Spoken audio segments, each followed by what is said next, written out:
ગરફોડ ચોરીના આરોપીને ઝડપી ચોરીમાં ગયેલ મુદ્દામાલ રિકવર કરતી વરણામાં પોલીસ.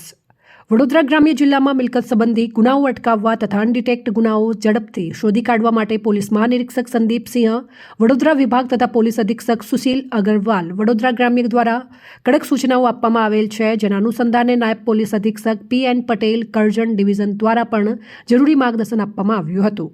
ગત તારીખ 5/12/2025ના રોજ રાત્રિના 20 કલાકથી 6/12/2025ના સવારે 7 કલાક દરમિયાન મોજે રામનાથ ગામ, ભાગોળ ફળિયું, તાલુકો જિલ્લો વડોદરા ખાતે અજાણ્યા ઇસમ દ્વારા ફરિયાદીના રહેણાંક મકાનના લાકડાના મુખ્ય દરવાજાનો લોક તોડી ઘરમાં પ્રવેશ કરી અન્ય રૂમમાં મૂકેલ લોખંડની તિજોરી તોડી તેમાં રાખેલ સોના ચાંદીના દાગીના આશરે કિંમત ₹7,30,000ની ચોરી કરવામાં આવી હતી.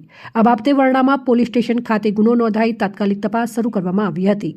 ઓપરેશન પરાક્રમ અંતર્ગત એલસીબી વડોદરા ગ્રામ્ય તેમજ વરણામાં પોલીસ સ્ટેશનની 2 અલગ અલગ ટીમો રચી હ્યુમન સોર્સિસ તથા ટેકનિકલ એનાલિસિસના આધારે તપાસ હાથ ધરવામાં આવી હતી.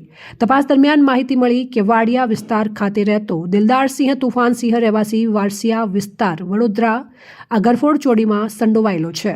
પોલીસ ટીમે ઝડપી કાર્યવાહી કરી આરોપીની ધરપકડ કરી તેની પૂછપરછ દરમિયાન ચોરીમાં ગયેલ સોના ચાંદીના દાગીના તેમજ અન્ય મુદ્દામાલ રિકવર કરવામાં સફળતા મેળવી છે. આરોપી સામે કાયદેસરની કાર્યવાહી હાથ ધરવામાં આવી છે. વરણામાં પોલીસ અને એલસીબીની ટીમની આ સફળ કામગીરી બદલ ઉચ્ચ અધિકારીઓ દ્વારા ટીમને અભિનંદન પાઠવવામાં આવ્યા છે. Report Pravin Vasava, Pradeep Tantral, news Vadodara.